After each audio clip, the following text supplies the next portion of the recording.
All right. Hey guys, how are you? God bless you guys. Hope you've had a blessed week so far. And before we get into tonight's teaching, I want to say a couple things first. Number one is what I'm going to talk about tonight is probably going to piss off and cause some people on certain uh, groups to disassociate with me, and that's okay. I don't really care because the truth needs to be told regardless. And one of the things we're going to talk about tonight is virtue signaling versus being actually being virtuous. And sometimes it can be hard to tell the difference. But it all comes down to why are we doing what we do and what's the result of what we do. But before we jump into that, I want to talk about a couple of things that are going on in the world today. Because one of the things that I like to do in ministry, and it's one of the reasons why we were given Christian Journal to begin with.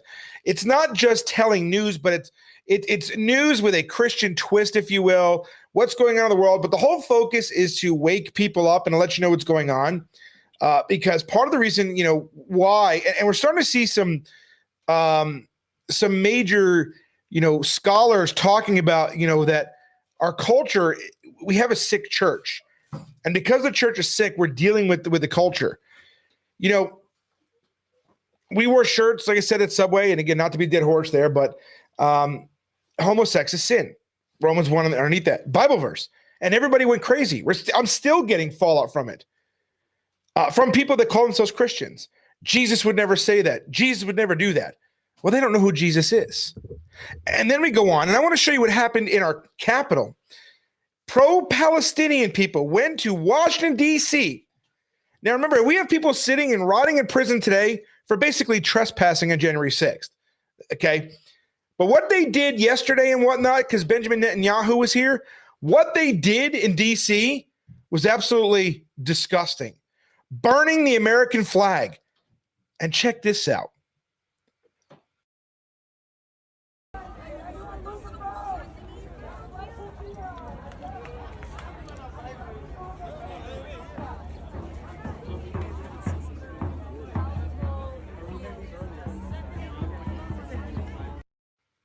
Hamas is coming. They vandalized private property, government property. And they're getting away with it. They attacked the police. And again, they're getting away with it. This is the result of appeasement and tolerance to a group of people who are terrorists. Why? Because they show up in numbers, whereas we don't. You may have 4 or 5, and God only needs a few of us. But the point is that, you look on social media, you look out in public, and who's got the biggest mouths out there? Who is motivated? See, they are so excited to promote sin. They are more motivated to stand up for unrighteousness than we are to stand up for righteousness. And that's why we are the way that we are today. And any church that claims, oh, we stand against this, no, they don't. When you speak things in a church, you're simply virtue signaling to your people there because you know it's the right thing to say or do, but you won't actually do anything about it. There's a difference between being virtuous and virtue signaling, but this is what America has come down to, and we're letting these animals get away with this. Now, I know there's a certain group of, Pharisaical Christians out there that claim that, be having patriotism is wrong, having pride in your country is a sin, and they'll cherry pick and they'll try to, connect dots in Bible where it doesn't exist. But, I was in the military. I served my country because I love my country. At least I did. I miss when I was a kid and people could tell jokes and not be offended and cry or every joke. I miss being able to ride my bike and going, just going out and riding my bike with my friends during the day and coming home when the street lights went off. You can't do that anymore. Tell your kids to go out there, you're likely to be picked up by some drag queen or some homo to be molested or raped. And we're letting this happen. Because we're so concerned with appearing loving that we actually have forgotten what it actually means to be loving. And these people are funded, motivated to destroy. They are of their father, the devil, right? Because all they want to do is kill, steal, and destroy. Imagine they lowered the American flag, burned it, and put up a Hamas Palestinian flag in Washington, D.C. And it took Republicans, the GOP went down, took those flags down and put the American flag back up. No Democrats did it. No Christians did it. Politicians did it. Because again, Christians are so, we want a virtue signal. I don't even do the Pledge of Allegiance. Okay, good for you. What does that mean? Nothing. Nothing. I'm not voting for Trump or Biden because the lesser of two evils is still evil. Oh, good for you, virtue signaling. And I say this because, 4 years ago, when Trump and Biden were running, a lot of Christians say, I'm not voting for Trump because he didn't stop abortion. Well, he's not a dictator. He's not a king. He did what he could do within the purview of his own power. Okay, he stopped funding abortion overseas. None of our money went overseas to abortion. He did what he could with the power he had to take care of that in America. But as soon as Biden got in, what did he do? He restored that funding to murder children overseas. So congratulations, all you people who virtue signaled how awesome you are, how holy you are by not voting for Trump, because you didn't vote for him, and now babies are being butchered overseas again. Congratulations, you got what you wanted. Everybody thinks you're so holy and virtuous. You're better than all of us. We want to go out there and tell people how much God loves them. Remember, I did a video where a guy was at a pride event going to people talking, can I give you a hug, man? Can I pray for you? Since when do we go up and pray for heathen, for reprobates, for sodomites, for people who believe that they're animals? They didn't ask for prayer. They're not repentant. They have no idea who God is. They want nothing to do with God. But again, when you got a camera out there, it looks good to other virtue signaling Christians who have bought into the lie of love, right, as far as the world standards go, because that's all it is. Because you're not doing anything. I pray that God gives you dreams and visions about himself. What? What? Is this really what our faith has been reduced to? And again, when a guy like me comes out here and says this stuff, Christians go, how dare you? That's really the problem. See, Christians, trans Christians, I should say, they're no better than the other side. They're just as snowflakey as the others. They don't want truth any more than the other side does. What, just because you're not sodomizing your friends, you think you're more virtuous than they are? Not necessarily. Half the people that are against sodomy are probably fornicators. There's a lot of people that aren't married that are shacking up, and they think that they're Christian. There are people having babies saying, please pray for us to get pregnant. Oh, look at it. We got pregnant out of wedlock. What a blessing. Are you kidding me? You're attributing God to sin? You're thanking God because you did an act of sin? Are you kidding? Because children are a blessing, but your fornication was not a blessing. The fact is that when two people, a man and a woman, have sexual intercourse, there's a chance they can get pregnant. Not because God put a baby in there, but because you had sex. It's biology. God created biology. God created the process for men and women to procreate and have children. Just because you had sex and a baby doesn't mean God gave you that baby. In some cases, maybe, but not always. If you're in sin, God did not put that baby in your belly. Okay, that's just the truth. And I know, people don't want to talk about that. We don't like to talk about that. But fornication is a sin. If you are fornicating and you do not feel remorse for that fornication, you are going to burn in hellfire for eternity. Just because most people in the world today engage in fornication does not mean it's okay. And you are not righteous, you are not holy, you're not humble by expressing and promoting and endorsing and thanking God for blessing you in your sin. That is heretical. And it's disgusting. But we live in a world today where sin is celebrated and righteousness is condemned. Not just amongst the heathen, but amongst the trans Christian community too. These people are well funded. They put something out there saying we're going out and do this. They will have tens of thousands of dollars in minutes to celebrate and promote sin and lawlessness. No, what's this? No, I got them right here. I forgot to tell. Sorry. Hi, boo-boo. Right?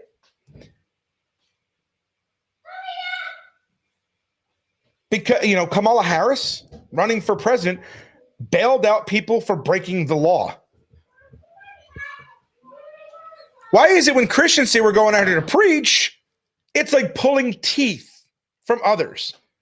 But yet some homo Some terrorist supporting scumbag goes out there and says, we're going to go riot in the streets. We're going to go desecrate this. We're going to go burn flags. Here's tens of thousands of dollars. Something is wrong here. This is the result of appeasement and tolerance. Not only that, but so is this.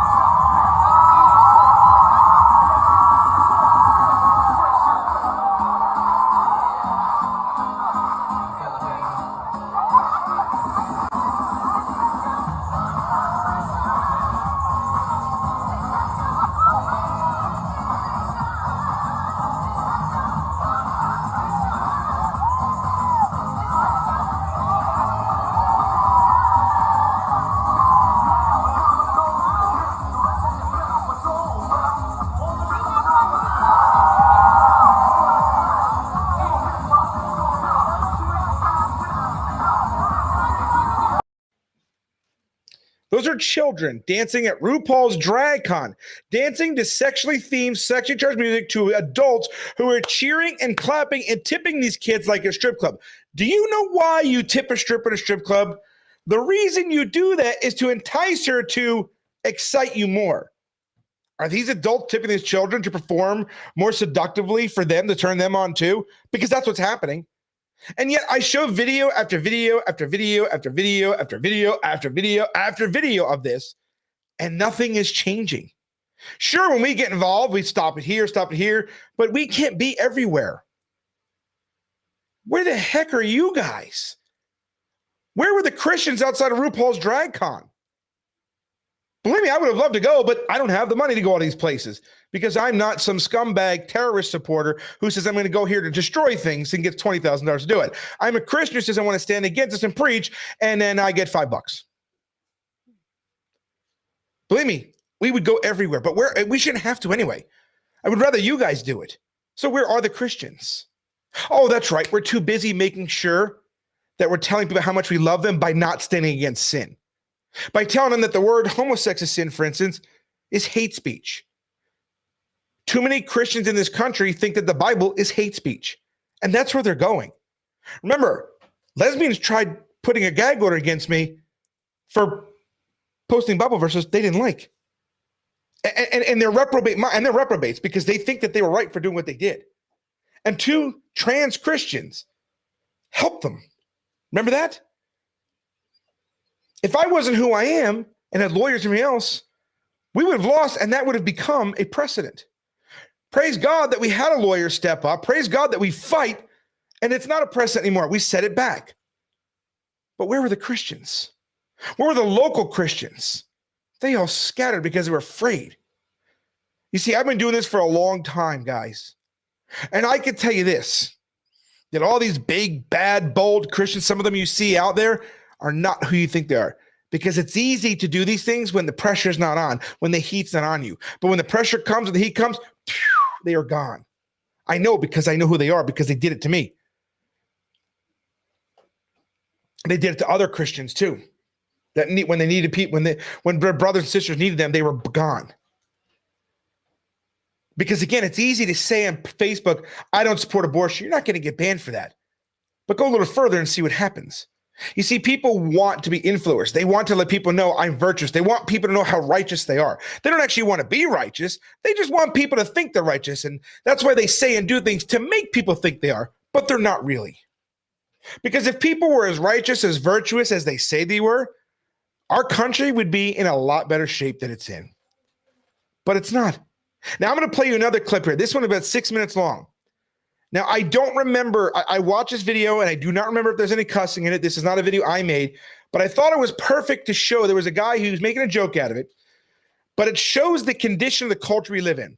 So if there's cussing, and I don't remember if there is or not. I don't think there is, but I don't remember. I apologize in advance because I didn't make this video, but just pay attention to what this guy filmed and what's going on in our country today. Guys, we are Emily. How are y'all doing? We are also the Beast. We are also Jack. See, this is why kids don't run lemonade stands in their neighborhood anymore. I'm the one you're literally gonna fall in love with. Well, you'll fall in love with the four of us. Imagine your kids seeing this passing by on a bicycle. You will definitely adore your Emily. No wonder the kids don't want to play outside anymore. Can't wait to see you guys tonight. Bye, guys. Can't even take them for a walk anymore. What are you going to tell little Timmy when he sees this? What are you going to say? This is one of Santa's helpers transporting gifts in her pants for the elves to wrap at the North Pole? There's no explanation for what we're seeing out there anymore. Here you go. Try to explain to your kids why there's a woman up there trying to have children with a lamppost. Then when you go back to where you parked, you can explain to them why there's people trying to breed with the roof of your car. Wait, oh my God.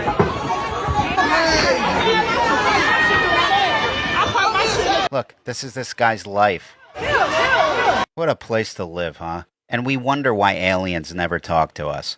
Even Minnie Mouse is stressed out about what's happening to our country. Oh my God. Oh, hell no, man. What the fuck? We're living in a science fiction movie. Hi, welcome to Sense and Sugar.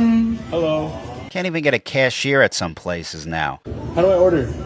Is it for here to go? For here, please. Look at this. You got to talk to someone on a screen from across the world to order a chicken sandwich at this place. And for the sauce, we have house mustard, house tonkatsu, spicy mayo, and the ranch. Whatever you recommend. Recommend? How would she know? She doesn't even work there. She's in her bedroom 10,000 miles away. Why are we doing this?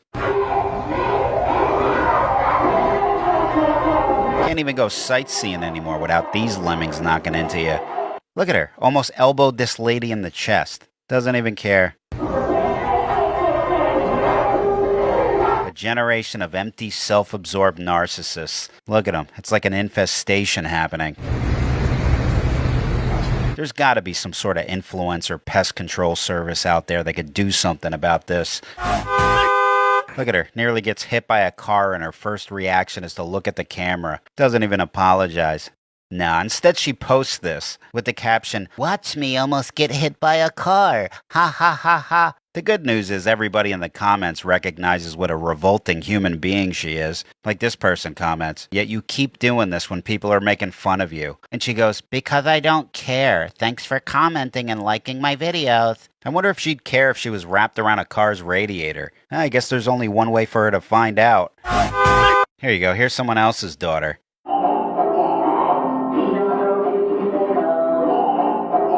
What a performance. She calls this number, "My parents failed me." Fun for the whole family to enjoy. Oh, look, a second showing. She calls this one, "Grandpa touched me. Now I'm this." Bravo. This is probably the dad filming. Yeah, this is what quality time, what Pops in 2024 is all about. How much you want to bet he runs her OnlyFans account, too? You know, you used to be able to get away from all this the further away you walked into the woods. But as I found out before, it's not that much better. You never know when you're going to run into Aunt Judy chewing on pine needles.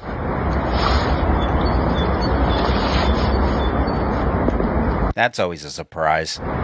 Don't forget about the emo peacock lurking around. It was not your fault but mine. It was your heart on the line. Yeah, I've had my run-in with him before. Never know when his backup singer's gonna pop up either. The line of a broken man confused on how to love. I guess all you can do is just walk away. Setting for Ah, damn it. separation, pleading for cooperation from the higher powers out there. Save me from this daily despair. Undone, I am reassessing common bonds that are reflecting higher powers waiting out there. Save me from this daily despair. My skin's dying because you're under it. I'm done lying to myself for this, for all the wonder and believing, man, it's making me weak. All right, you know what? Maybe I'm not going deep enough into the woods.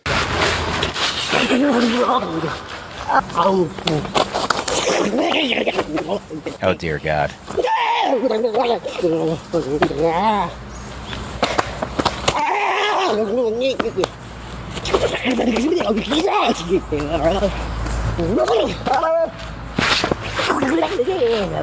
Yep, went too far.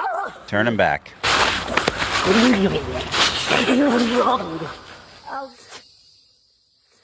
I believe in Jeff Hardy. Oh, no, not this The again. humans got more left to do. Oh, great. It's getting dark now.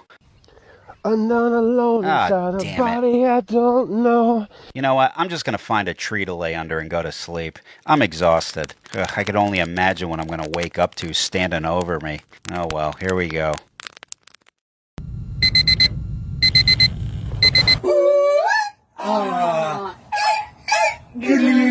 Oh, no.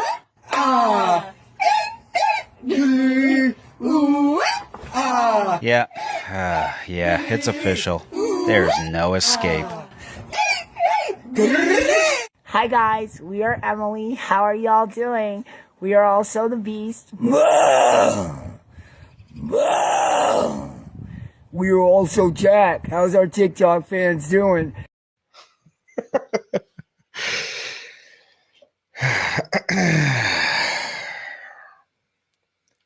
What? Welcome to America. And this is the results of appeasement, tolerance, and a sick church. I mean, the emo peacock thought that was funny and all that stuff. But yeah, I mean, the beginning guy, the one that says hi, whatever the oh, I'm the beast, or whatever. I mean, come on. I mean, you know, this is the breakdown of our society. I mean, just go on the news and look what they did in DC yesterday more than anything else. This is the same group of people. These are the woke retards who cry over calling them the wrong pronouns, okay? They will literally kill you for calling them the wrong pronoun. They will try to kill you, threaten to kill you over calling them the wrong pronoun. If you call a biological male a male, he is going to get mad. If you tell him to shave her balls, he'll get mad at you and threaten to cry and then say, oh gosh. I mean, it's ridiculous. I mean, we live in a world now where she needs a safe space to shave her balls. That's the world we live in now. We live in a world where men are suing places for not waxing their testicles, that they're going in for pap smears and crying because doctors are saying, I can't give you a pap smear. Your nuts are in the way. And the church just goes, well, we just have to love them. You're loving them straight to hell. Okay?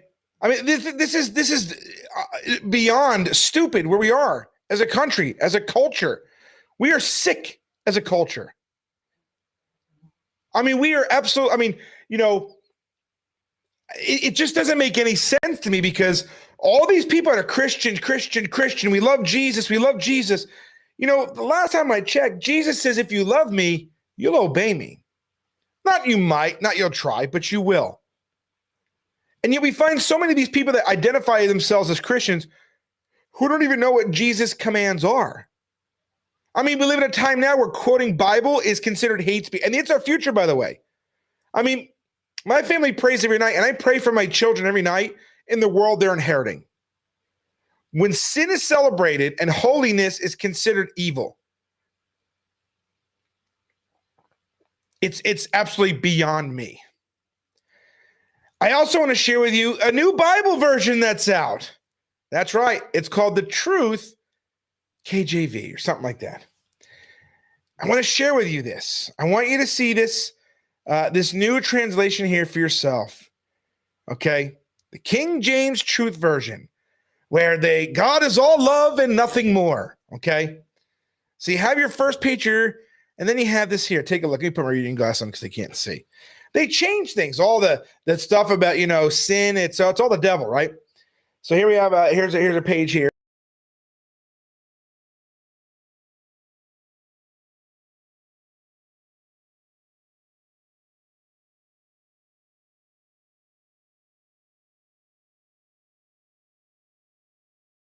West wind.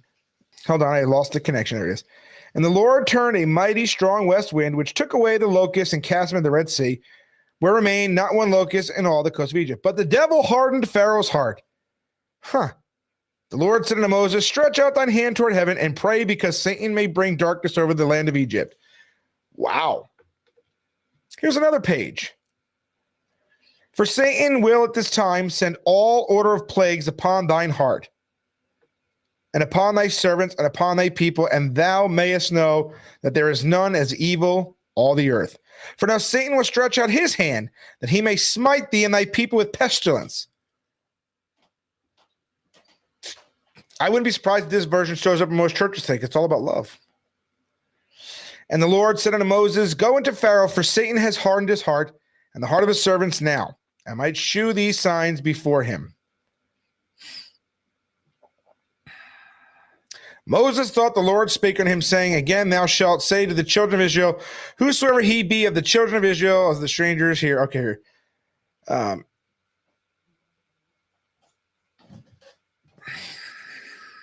can't really read this here. So, let's see. So you see what he changed here? Then Satan will set his face again. Let me look at my phone. I can't see this. I need reading glasses now, you guys, if you haven't figured that out. Let's see. Hold on. Let me find it here. Oh, here it is.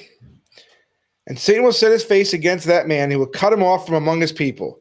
Then Satan will set his face against that man and against his family and will cut him off. Right? Then you have your Satan will see his face here. And then it goes on to say, I, Moses, say, for everyone that curses father or mother shall be surely put to death.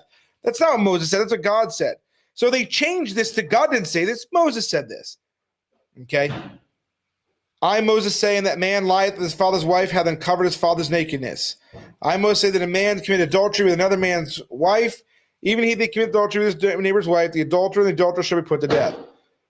I, Moses, say, if a man lie with his daughter, I, Moses, say, if a man lies with mankind, as he does with a woman. So they're changing things here to say, well, it's not God did not condemn homosexuality or incest or bestiality. That was Moses. It's all love. This is a Marcion, modern Marcionism. I, Moses, say, not what God says. This is how they changed it, okay? For it is written, Jacob I have loved, but Esau hated. Because, the very idea that God hates anybody is much. But if you think about it, this is a perfect version for trans Christians. This is an absolutely perfect version for Christians, for American Christians. God doesn't hate anybody. The devil hates them. What an amazing book, right? Let's look at another one here. God hath mercy on whom he will, and whom Satan will he harden. Will say unto me, why doth Satan yet find fault? The potter gives power to clay. The same lump one works unto a vessel unto honor and another unto dishonor. God shows desire to make his power known, endures such hard suffering, and vessels of desire to repair that which has been destroyed. The son shall not see life, but the wrath of Satan abides on him. Because, God would never do this. This is an ancient heresy that's being resurrected today. And this is the American church. This is the Bible that the American church would love to have. The truth version, they call it. This is a lie. This is pure Satanism. But the American church would love this, right? Because God is love and nothing more. If Satan spared not the angels that sinned, but cast them down to hell, delivered them bound in darkness to be guarded in damnation, and spared not the old world, but avoided Noah, the eighth person. I mean, they're calling God Satan. Hey, I know somebody that did that once. Can't read this, too small for my eyes. God with a loud voice to the four demons. So they change everything, like whether it's destruction or wrath and things like that. They change it all Satan. Look at this.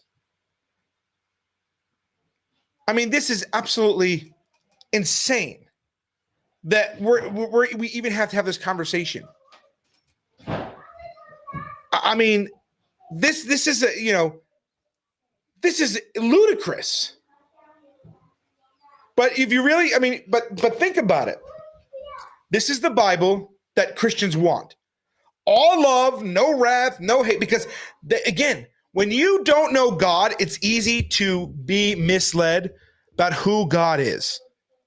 Because when you preach God hates this one, or God may hate that person, or this one or that one, or whoever, or whatever, they don't believe that. My God doesn't hate anybody. Well, because you don't know God. Well, that's the devil. So this person who created this Bible version is giving you what you want. It's a virtue signal. This isn't virtuous. This isn't righteousness. This is pure and utter evil. But this would be the Bible of the future. People say, no, the Bible said, because they're too stupid to actually go back and research. Nobody researches anymore. Nobody looks things up anymore. It's all everybody's confused about the word arsenokoitai. It means pederasty. Oh, it means man-boy lover. Oh, it means temple priest. Well, pick one. Which one does it mean? They can't all mean the same thing. But the reality is they don't mean any of those things. It means a man who lies with another male. That's all it means. Okay? Arseno and coitus is where we get the word sex from, coitus from. And arseno means man. I mean, it's not that hard to figure out, but when people don't study, it's easy to be misled. Or somebody say, hey, I'm a scholar of the Bible. The scholar of the Bible label means nothing because who gave you that? Where'd you get your degree from? There are Mormon scholars who don't know anything about the Bible. They only know what Mormons teach them, but they're considered scholars. You want to shut this door? Thanks, honey. It's Abel. But here we are. For our last new Bible version, let's look at the new Gen Z Bible, okay? This was given to somebody at Crossroads Church, okay? Here's what the Gen Z Bible says. God's got your back and you're blessed among women, no doubt. Mary was hella confused and troubled by what the angel said, wondering what kind of greeting this was supposed to be, But the angel's like, chill, Mary. No need to freak out. God totally digs you. You're in his good books, girl. And listen up, Mary. You're going to get pregnant and have a son. You're going to name him Jesus. Yeah, that's right. Yo, this dude's going to be lit. He's going to be called the Son of the Highest, and the Lord God is going to hook him up with his pops David throne.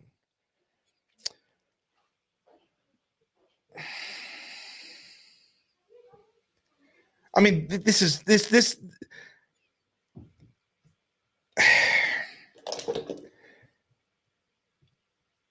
We're letting this happen. You understand this, right? Like, we're letting this happen.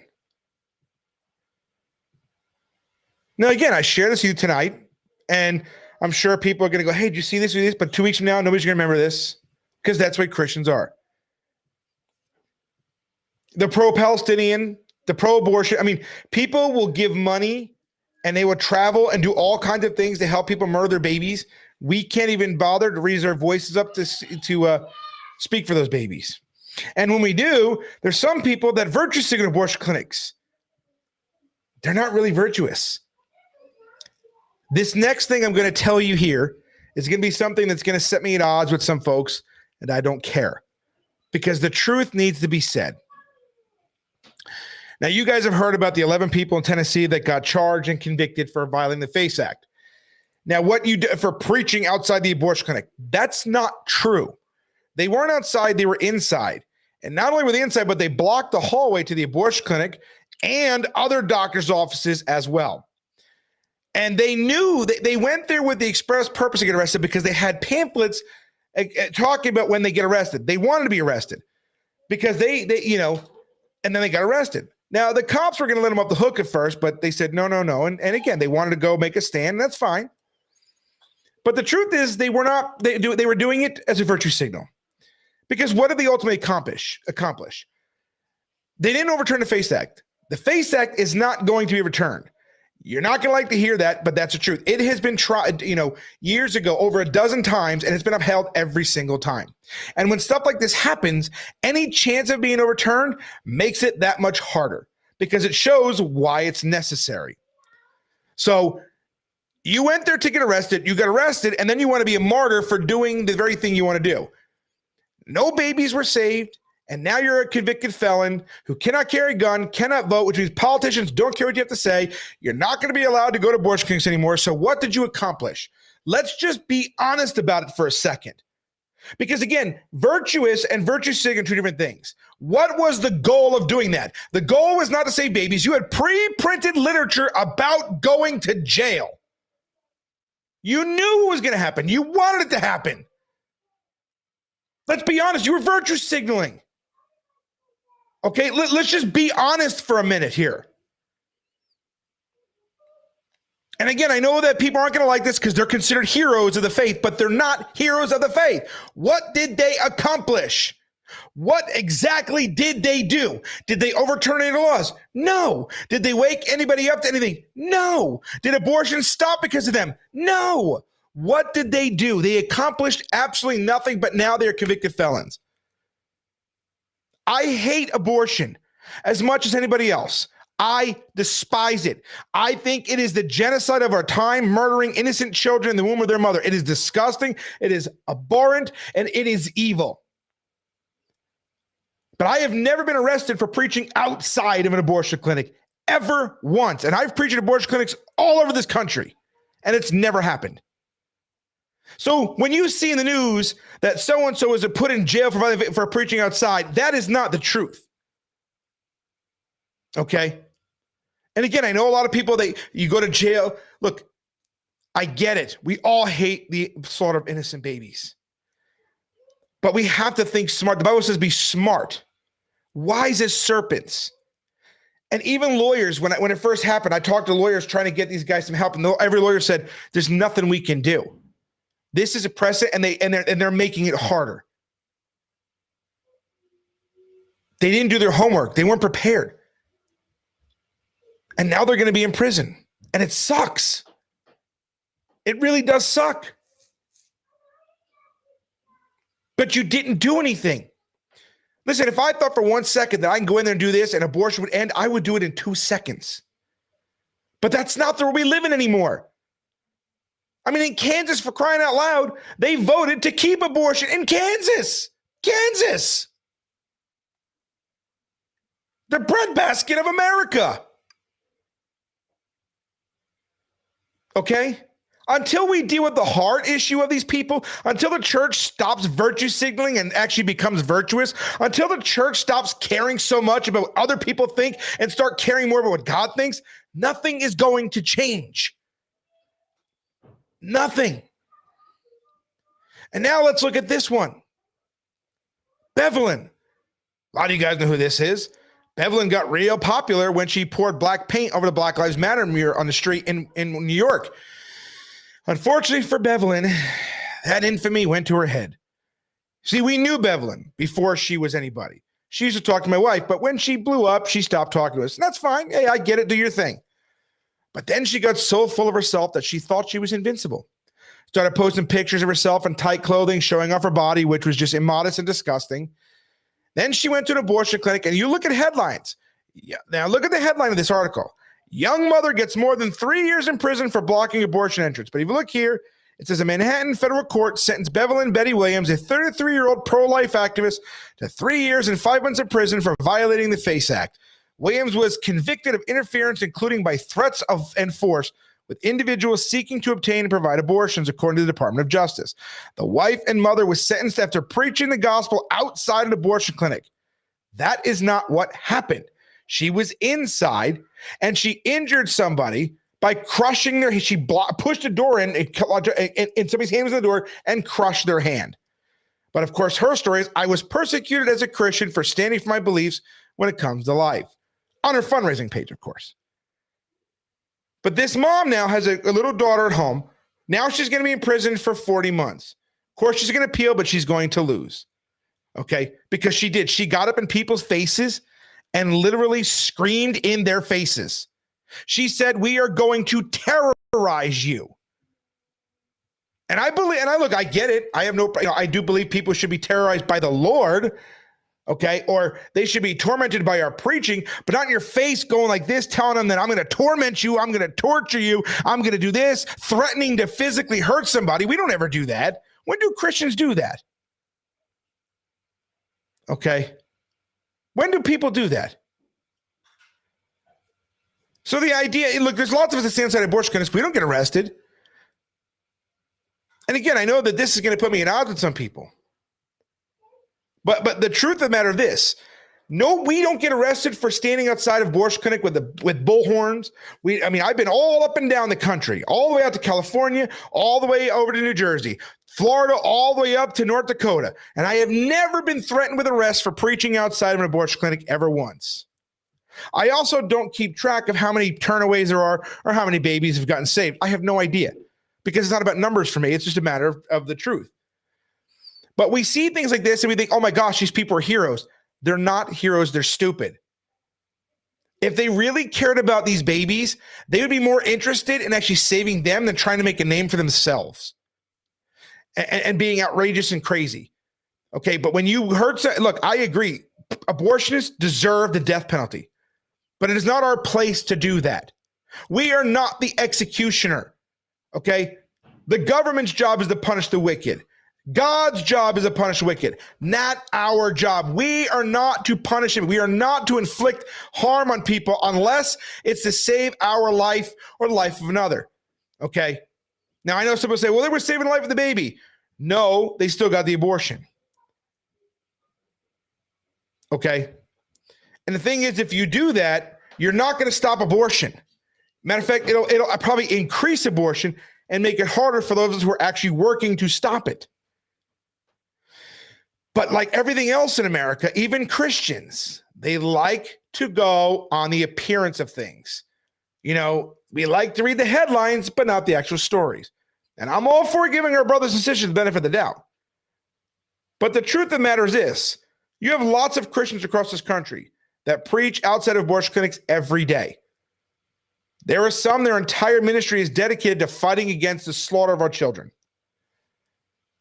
And they don't get arrested for it, because they genuinely want to help.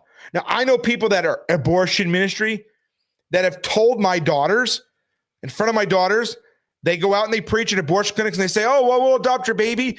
They said, this woman said in my house to my daughters, I'm glad nobody asked me to adopt their baby because I don't really want to do it, especially a black baby. That's what this one anti-abortion person from Huntsville, Alabama said. This woman single-handedly destroyed the entire abortion ministry down there because she cared more about her virtue signaling than she did about the babies. And Bevelin, let's be honest. The only reason Bevelin got popular is because she's a black woman. I know nobody wants to say it, but we all want to make sure, hey, look at this, you know. That's what I mean, because look, her mouth was not very clean. Go look a picture of her when she posted these tight outfits, skimpy, it's disgusting. The only reason people support her because she was a black woman and it was a virtue signal to say, see, I'm friends with this person. I'm not a racist. That's the truth. No one wants to talk, but it is the truth. If you're friends with somebody just because of the color of skin, so you could say, look, I'm not a racist. You are a racist. And you're virtue signaling. Okay. And I get it. Like I said, I know that, you know, AHA is going to hate me for this because, again, anybody who they consider Paul Hill a martyr for shooting and killing an abortion doctor. But what did they accomplish? That doctor's not killing babies, but that clinic is still killing babies. So you did not achieve the objective of stopping the murder of babies. And now Paul Hill can't save any more babies because he's dead. And he's probably in hell for being a murderer. Believe me, I wish there were things we could do. I really do. You know, I wish more than anything else that there were things we could actually do. But aside from standing outside the abortion clinic and being there and preaching and speaking the truth and trying to reach this person, there's not a whole lot we can do. We could talk to lawmakers. We can do all these things. We can do all of that. Yes, I know she did falsely prophesy, so she's a false prophet too. Again, but nobody remembers this stuff. All these people that said Trump was going to win in 2020 and it didn't happen, she was one of them. You're absolutely right. I remember that. Greg Locke was one. He doubled down on it. And we just kind of dismiss these are false prophets. And if you're a false prophet, God is not with you. And that's why these things happen. There are atheists that don't support abortion too, you know, but that doesn't mean they're saved. It doesn't mean they're Christians. It just means that they don't agree with abortion. But we care more about the appearance of being righteous than we do about actually being righteous. And social media gives us that way of doing that. Social media gives us, because we can come on here and post and make videos and be anything we want to be when we're not really who we are at home. Okay? It's easy to come on here and make a video. And believe me, if you're shy, do 2 or 3 videos and then that shyness goes away. If you look at the very first video I did live, I did a lot of the ask Ryan and Kelly Chapman. They'll tell you they watched. It was very different than it is now. But you can be anybody you want. When the cameras are rolling, it's easy to be loving. But when the cameras are off, that's a whole different story. You see, in my time when I was really, really popular in 2018 and 19, when we were virtually in the news every month for something, all the big name preachers, they all wanted to be friends. They wanted to be part of the circle. Greg Locke, Activist Mommy, Josh Feuerstein, all these guys. It was like a clique. I rejected it. Again, Ryan and Kelly, remember the two. I didn't want any part of it. I rejected all of them and said, I do not want to be part of this club. I am fine doing things the way that I do. I don't want to be like this, because it seems when people get this infamy or fame, they lose their minds. And unfortunately for Bev, and I feel for her because now she has her daughter who's going to be with her mother for 40 months because she couldn't control herself. She could not control herself. She's not a martyr in this situation. And I know as Christians, we want to say that because whatever, but she's not. Because what is the end goal? What is the end goal of getting in somebody's face and threatening violence on them? What is the end goal of crushing someone's hand in a door? What is the end goal? What is your purpose in doing that? Stopping abortion? Because you didn't do that. And now her daughter's going to be without her for a couple of years. And that is sad. But that does not make her a martyr. It makes her stupid. When we preach, when we go somewhere, we do our homework on the laws of the city, because even our lawyers say, don't get arrested. Getting arrested complicates any lawsuit you might have afterwards. We are organized. We are wise. Like I said, we were at the RNC. I can't tell you how many times that sheriff's officer, the deputy from Ohio, told me how much he appreciated us for working with him. And I know some Christians say, no, I'm not doing this. And maybe you don't have to. But you know what? A little bit of grace, a little bit of mercy goes a long way. You have good rapport because that police officer is now going to know who we are. And we have a good rapport with them now. And he knows we're out there to cause trouble. Where some Christians say, I'm not going to put my bullhorn down. I'm not doing that. It's my right. Okay, fine. But you come off as a jerk. And the cops are going to remember that. We have to be wise. We have to be smart about how we do things. Because our objective isn't just to make a video for YouTube. Our objective shouldn't just be so we can say, hey guys, I'm so-and-so and I'm here. Look at me, watch my videos, blah, blah, blah, blah.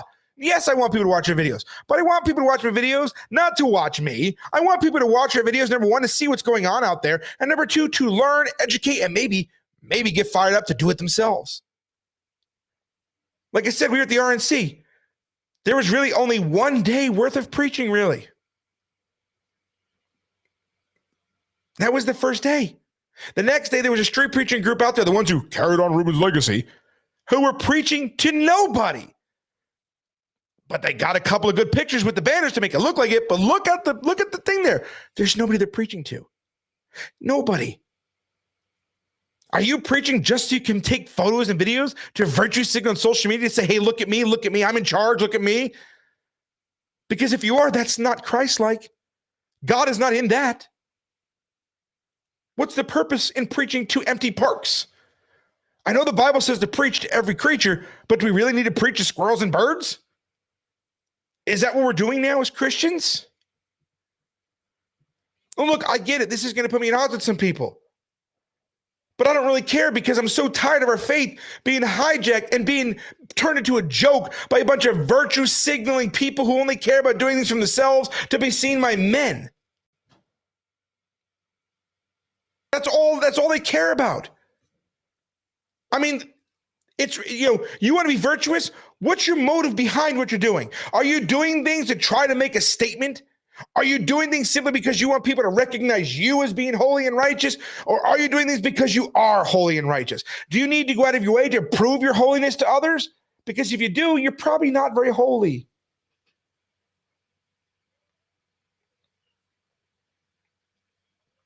I'm not a Greg Locke. I'm not a what's his name? Joel Osteen. I'm not these guys. But you know what? I may not have millions and millions and millions of dollars and millions and millions and millions. I don't have a mega church. No one's going to come fill an NBA stadium to listen to me preach. But you know what? And I'm not saying this to be whatever, but I have done more in just the last year ministry than Joel Osteen has done his entire ministry career, or Greg Locke has ever done. I mean, we literally changed laws. We stopped child traffickers.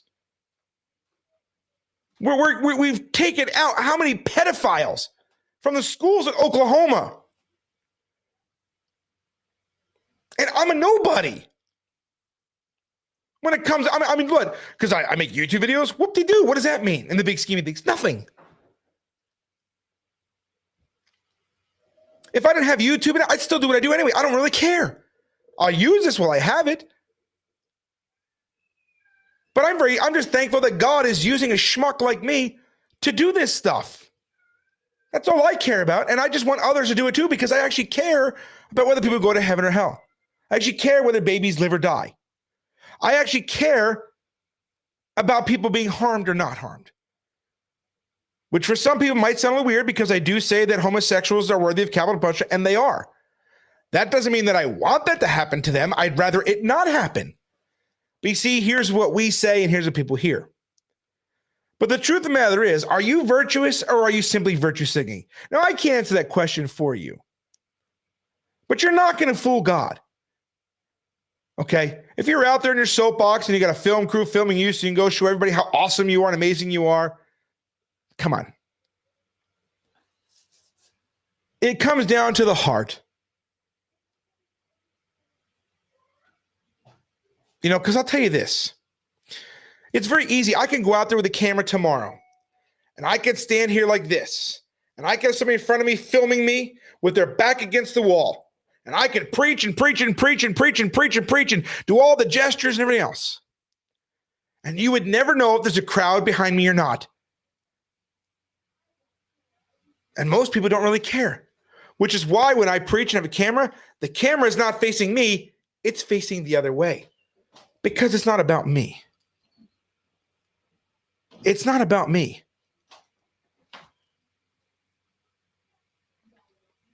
Our country, our world is in serious, serious, serious decline. And the one entity on this earth that has the ability to deal with it and fix it doesn't seem to really want to do it. Oh, they'll say they want to do it. I hear all the time, something needs to be done. Look at Isaiah Saldivar. Pick up your boat. It's time to do this. We got to go out. We got to fight. We got to blah, blah, blah, blah, blah. And then fire up a car. Yeah, woo, yeah. But when are they going to do it? When are they going to stop saying we need to do it and actually go out and do it? And I'll tell you why they don't do it. Because there's no money in street preaching. There's no money in doing what we do. A lot of people think, for instance, because we did that video at Subway, that money came pouring in. You know how much money we got from that? Zero. Not a single solitary penny. Not a single person donated to our ministry as a result of that. But the Subway girl, there were thousands and thousands and thousands of dollars that the homo community poured into that girl for violating our rights. I could come out and tell you, I want to do a Subway sandwich tour. And I want to walk into Subways across this country wearing that shirt. How many of you would contribute for us to do that?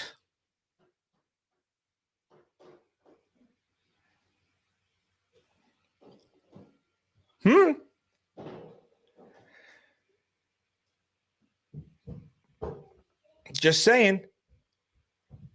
But people think because you have all this, because what? You got the Greg Locks and the Joel Osteens who have millions of dollars. Look at the articles about them and look at the articles about guys like David Grisham and myself. It's very different. And I don't want any money for doing the subway thing because it wasn't even planned, number one. It was totally accidental that it happened. Okay, because I usually don't like going into food places with those shirts on. You guys don't know this, but Dave and Eduardo and Jesse Morel will tell you, I actually got poisoned one time at a Waffle House down in Austin. I got poisoned. You guys, I never talked about it, but I got poisoned down there. Somebody put something in my coffee down there and I was sick for an entire day. Pain and sick and everything else. Okay, so I usually don't like, unless it's like a buffet, I usually don't wear those clothes into restaurants for that reason. I made that mistake once, and I'm not doing that ever again. So we went to, but Subway, they were like, oh no, you can see them do it. They can't do anything because it's through glass, you can watch. I'm like, oh, okay. So I didn't even want to go in there because they're afraid they're like spitting it or something.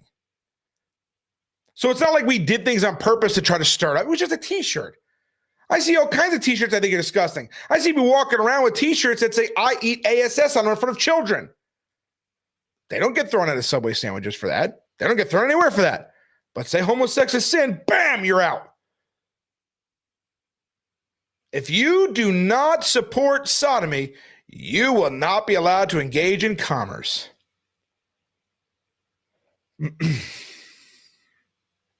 That's where we're heading.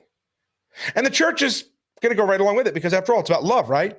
Saying homosex is sin is not loving. Jesus would never do that because they want a virtue signal. They don't actually care about speaking to. And the thing is, for me, I count it as a blessing. You know, somebody on my TikTok was like, oh, the comments didn't go either you want them to. Look at this. You only got like 200 likes and like 5,000 negative comments. Well, yeah, the Bible kind of says that's exactly what's supposed to happen if you're doing it right. It says everyone is going to hate you. And they pretty much do. And that's the way it's supposed to be. And believe me, I'm going to tell you this. It's not fun being hated. As much as some of you think it is, it's not fun being hated by everybody. It's not a great feeling knowing that everybody hates you, that I can't even tell people where we are right now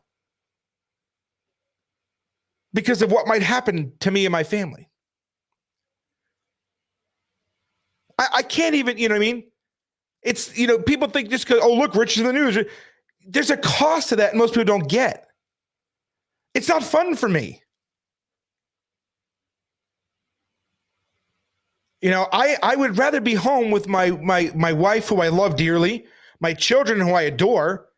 I would rather be here with them than worry about being possibly martyred by some rectum-ripping, fecal-feasting pervert. You think I want to die out there? You think I want to be martyred? Of course, I want to be here with my wife and children. If God came in today and said, Rich, you can stay here with your family a little bit longer or come home to me, I would stay here. Because I'll go anyway at some point. But there's a lot of work to be done here. I don't want anything to happen to me. I don't want to go to jail. I'm not going to do things so I purposely get arrested just so I can say, guys, I'm a victim now. I was put in jail. Look, I've been to jail. I was put in jail, remember, for outing Shermy the pervy out there in Tennessee? Remember that? For a little, because he was using preaching as a cover to cheat on his wife. And by the way, all the Christians in Tennessee still stand with that guy. He doesn't preach anymore because, well, it's public now what he did. And he can't lie because even the criminal investigator admitted, yeah, he did it. But the point is I've been to jail. I don't like going to jail. And I know American jails aren't like Mexican jails. I don't care. I still don't want to go to jail. But the threat of jail doesn't stop me from preaching. But I'm not going to go out of my way to try to get there, if that makes sense. I'm not going to go out of my way to try to be martyred. I will try to avoid it if I can. But again, the threat or the fear of being martyred isn't going to stop me from doing what I do. And it shouldn't stop you either. The threat of being hated by being mobbed and attacked and threatened and harassed and stalked and having your personal property destroyed It sucks, but it shouldn't stop you or deter you.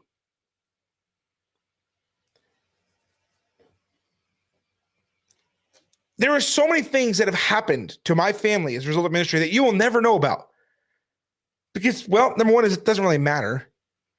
There are some things you guys know about, but not everything. You know, I will only tell the things that God tells me or gives me the okay to tell. Okay?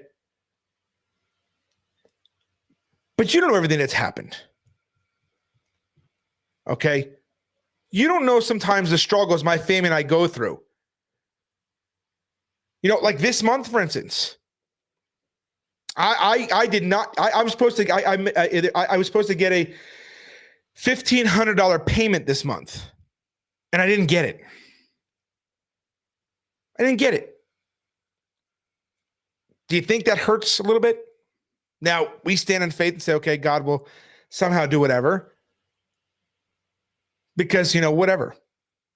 But you guys don't know all this stuff because we don't need a virtue signal on here, and besides it doesn't matter anyway. Because let's be honest. If I got arrested for preaching outside of, when I got arrested, when I had to go to court at that gag order, that was a whole thing that was going to stop Christianity. Only one person at the time donated to help us pay our legal fees. Only one person at the time.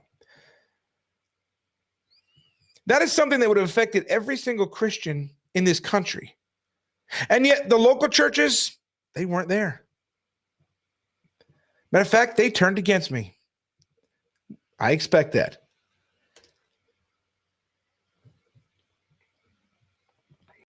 But that's the point. This isn't about coming out and going, guys, I'm such a victim. Listen, if I do something stupid and something happens as a result of it, that's my fault.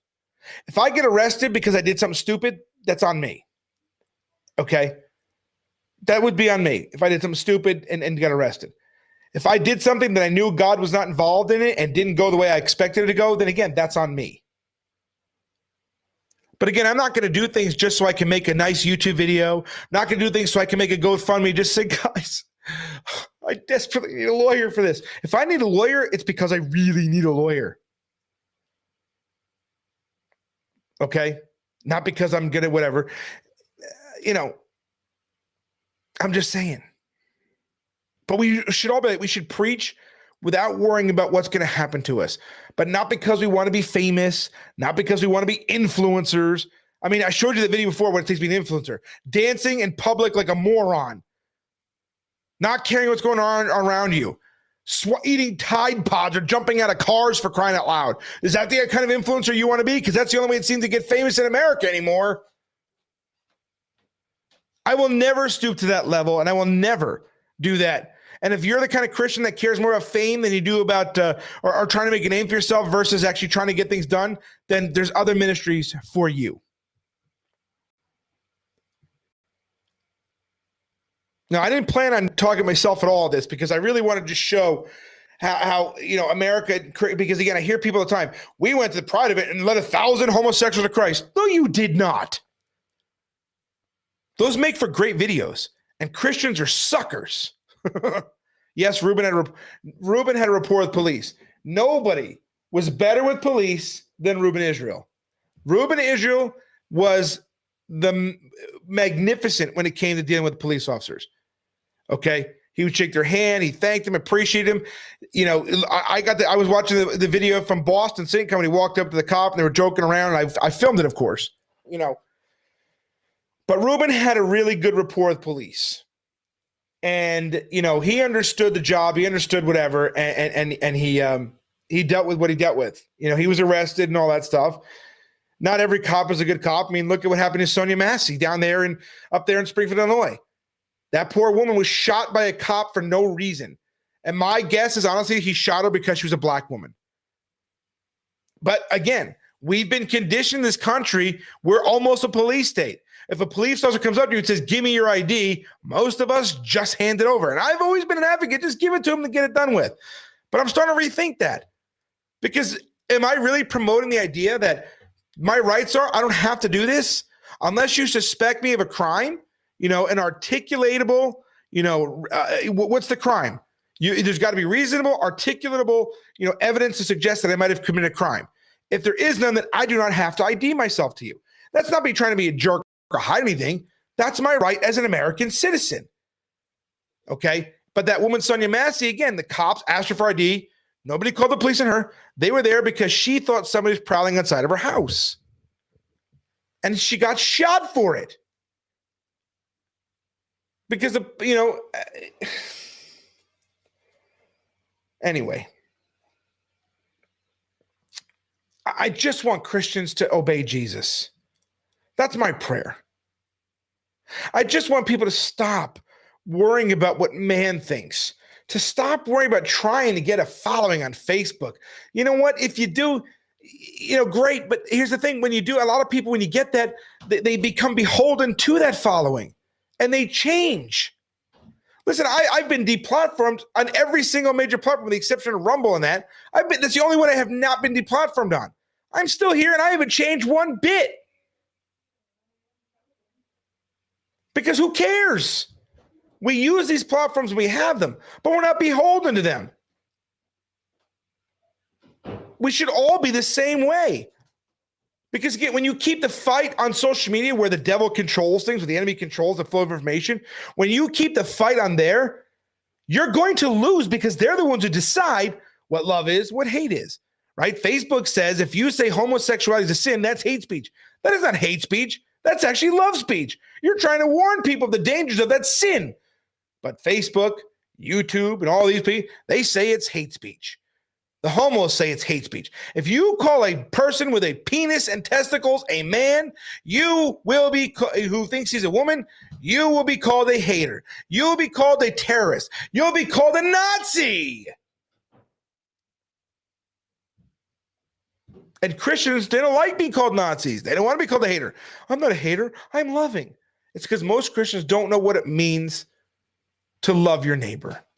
Most Christians don't know what it means to be loving or to be hateful or to be hated. They don't know what it means. Most Christians today in America don't want to be hated. They want to be loved. They want to be adored. They want to be seen as the good guy by people who hate good. And until that changes, we're doomed. We have a fight in Texas, Dave talked about last night, of a woman who, she's alive. Her eyes move, she responds. They want to take her feeding tube out and kill her because it's more convenient to do that. Just like Terry Schiavo. There's no value in human life anymore. Do you have any idea how horrible a death it is to starve and die from dehydration and starvation? It is a terrible, horrible way to go. But we have to legislate these things now. The only way you're pulling the plug on me is if I'm brain dead, and there's no way to come out of it. Other than that, leave me alone. We can't legislate morality. Yes, we can. We legislate morality all the time. Is murder illegal? Yes. Then we legislate morality.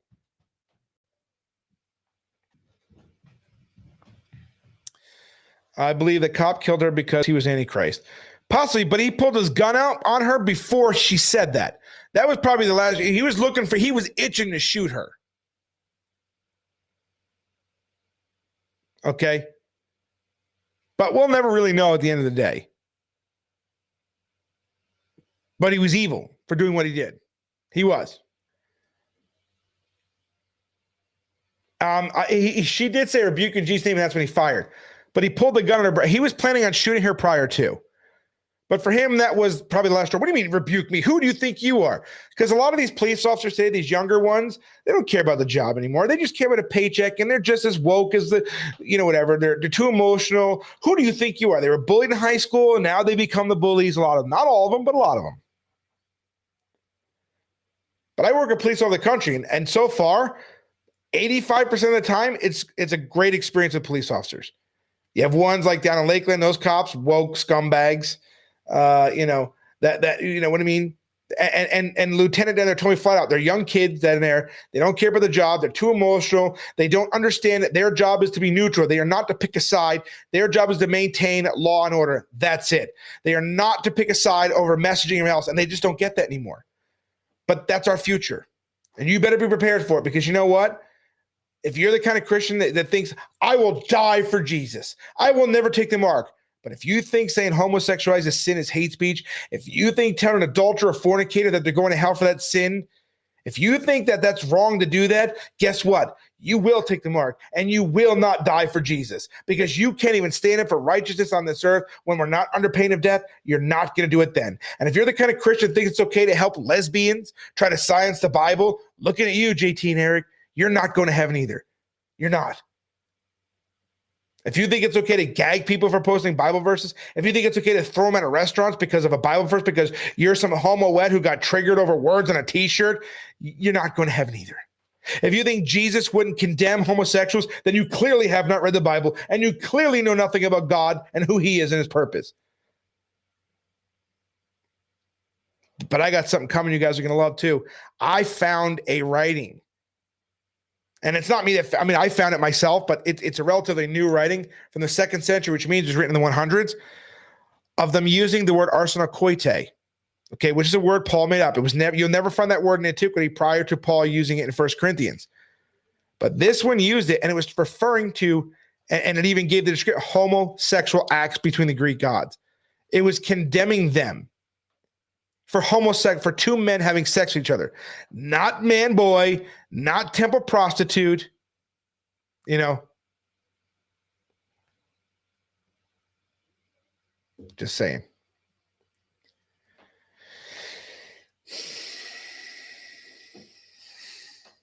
So we have proof that what the word means. But most Christians say they don't study. They don't look at things like that. I've got the KJV and that's good enough for me. And yet I find most KJV onlyists don't know anything. I even heard a guy say, committeth adultery. The ETH signifies an ongoing action. And they said this confidently. And they did not take this down, by the way, when they said this. This makes them false teachers, by the way. The ETH signifies an ongoing action. No, it doesn't. No, it wasn't. The ETH, committeth, signifies the archaic form of the third person. That's it. But so many people want to be teachers out there. Again, virtue signaling. I'm an expert. No, you're not. No, you're not. You read KJV, good, great. Praise God, you're reading your Bible. But if you think that you're virtuous and better than everybody else because you read the KJV and think it's the, whatever, that you're sadly mistaken and uneducated. That's just the facts. If you prefer the KJV and you like it and you think it's your personal opinion, you like it better than others, and it's better, easier for you, great.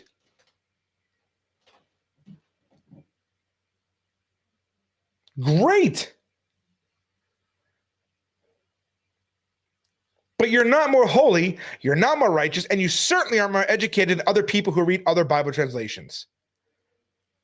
Stop virtue signaling.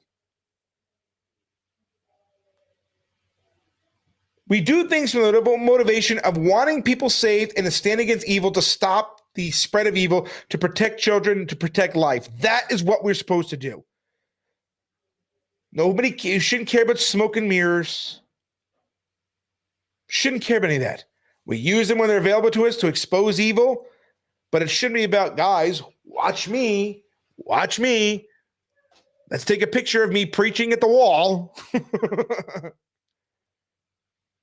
But anyhow, I hope you guys got something in the video tonight. I appreciate those of you who came on with us here tonight.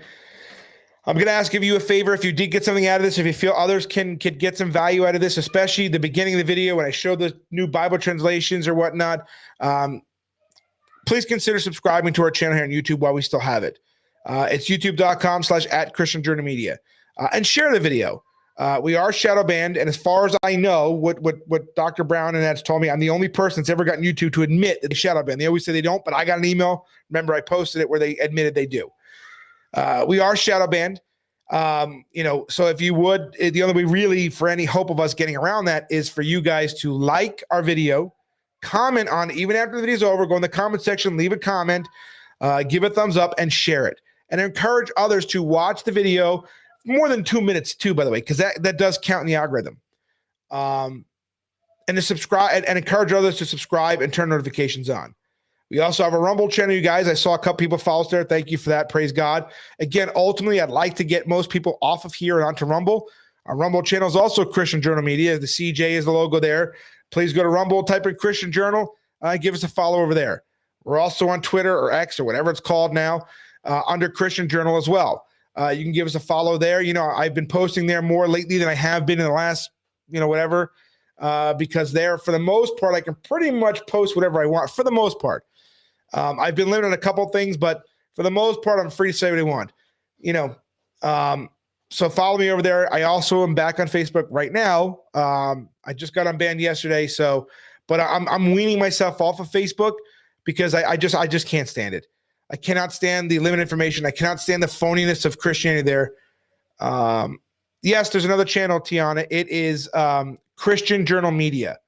That is our main channel. The other two channels are more backups, but yeah, it's Christian Journal Media. I live stream all the videos here, but on all channels, but any uploads I do is usually on Christian Journal Media. So make sure you're subscribed to that channel and have your notifications turned on as well. I don't know, you guys, if I'm going to do a video on Sunday. Dave and I are hitting the road tomorrow. We're going down to Georgia tomorrow for something. Again, we don't need to publicize it and whatnot. It's not a big event preach or anything like that. But we are taking a road trip down there. We'll be gone for a few days, and then we'll be back up here. So I don't know if we'll be back in time for Sunday. If not, maybe Dave and I could do something from a hotel room or in the car, or something like that. So we'll see. If not, I'll be down here Tuesday for sure. One or the other, maybe, so just keep us in prayer for road trip for safety, you guys. Don't forget too, we do have the upcoming DNC preach in August. We do need to get a hotel for that. I don't know if Chris Wyatrolic, I'm going to ask him if he's in the area. Maybe we could chill, we could stay with him. We're out. I don't know how close he is to where it needs to be or not. So I'll reach out to him. If you're in Illinois and you want to put up a couple of street preachers and you're near, we want to be an hour away from Chicago. Any direction, doesn't matter where it is. If you have a place you could put up street preachers, myself, David, Chris, Eduardo, we'd sure appreciate it. We could throw you a couple bucks for helping out, putting us up. But we sure could use that. Also, gas, you guys were driving, and keep Brother Jim. We're trying to get Jim Gills to come with us, you guys, because preaching with Jim is great. Jim's a good brother, and we want Jim to come out with us more. So let's all encourage Jim to come to the DNC with us. But we have that. Then we have Bartlesville, and if you haven't figured out by now, I'm not close to Bartlesville anymore. Not saying where I am, still in Oklahoma, just not near Bartlesville anymore. But we are going to have a trip out there, and we have Minnesota coming up as well in September. So we have a lot of preaching the next month, you guys. We need a lot of support, a lot of help to do so. And again, those of you who donated for the RNC, remember what happened there. Your donation helped get us there, and your donation helped get that message about homosexuality being sin across the world. You took part in that. Okay, your donations allowed it to happen. Now, again, we didn't plan on it. We believe it was a divine appointment because, really, how stupid is that? But it happened and it went viral. We are still working on a Bible study, guys. It's just that there's so much going on preaching wise and so much to do when you have a working ranch. You can ask people that know me. We barely have time to sit down for 5 minutes. Even my Christian Journal website is so far behind uploading podcasts to it. After September, I should have some time to be able to do that. But, we're trying our best to try to do everything we can. We're limited. Again, we don't have money for staff. We don't have staff doing things for us. Everything we do on our own, because any money that does come in for anything usually goes to the ministry, and it's nothing to write home about either, by the way. But we do appreciate the support we get for preaching. And like I said, DNC is coming up. Dave and I we have a road trip come this weekend. If you want to help fund that, again, I'm not at liberty to discuss that trip, what it's for. It's something that we're doing. But if you want to help with that trip, we'd appreciate that. DNC is more important right now, and then the other trips. So again, you can do so if you want to help support us on our website, christianjournal.net/support, which I forgot to put it in there again. I don't know why I do that all the time. I always forget to put in the support part of that for some reason. Also, we have our Venmo, which is at Christian Journal, and we have Zelle, which is rpenkoski1@gmail.com. You can use any one of those platforms. Everything goes towards ministry purposes, and so we can go out and preach and stand against the stuff and hopefully shut it down even more. If there's a way, never mind, I'll take. Okay. All right. Yeah, Sheila, definitely text me. And if those of you have my phone number, if you want to send Zelle, my phone number is hooked up to my Zelle account as well. So you can do that if you want. So it's christianjournal.net/support. Zelle, which is rpenkoski1@gmail. It's in the description and it's at the bottom of the video right down here. But more importantly, again, subscribe to our YouTube channel, Rumble channels, and Twitter. Twitter and Rumble. And again, by this time next year, I'd like to be completely on those platforms instead of these ones here, because at least there we have some freedom to speak, whereas here we're not so much. So if you don't have Twitter, X, I recommend getting an account there. I know it's on a social media platform, but you know what? We do have some liberty there. And Rumble, the same thing. Rumble, we have liberty there as well. When we're shadow banned, when we're banned here, when they get strikes and they say you can't do videos for 7 days or whatnot, we will be on Rumble. We simulcast all these things there. So make sure you follow us there. And again, thank you so much for joining me tonight. I appreciate it. Keep us in prayers. We travel starting tomorrow. And then, I'll keep you abreast of what's going on there. But other than that, hopefully I'll see you guys Sunday. If not, I will see you Tuesday. Have a blessed weekend. Again, pray about it. Have God open doors for you and everything else, and get out there and stand up against evil. Stand up for righteous snake. Don't just be a virtue signaler. Actually be virtuous. Obey Jesus and do what he says. Love you guys. God bless you guys. I'll see you guys either Sunday or Tuesday. I would like to address some of you upcoming street preachers. You have to understand, you're not going to be a pulpit preacher. You're not going to preach in very nice places. As a matter of fact, where God will send you, it's going to be a little bit dirty. Unfortunately, most ministers see their flock dressed nice, looking nice, smelling nice on Sunday. But we see them from Monday through Saturday at any given place. And so that flock is a mess. And you have to understand, when you preach open air, it's not going to be glamorous. Unfortunately, God's going to send you into the filth, the wickedness.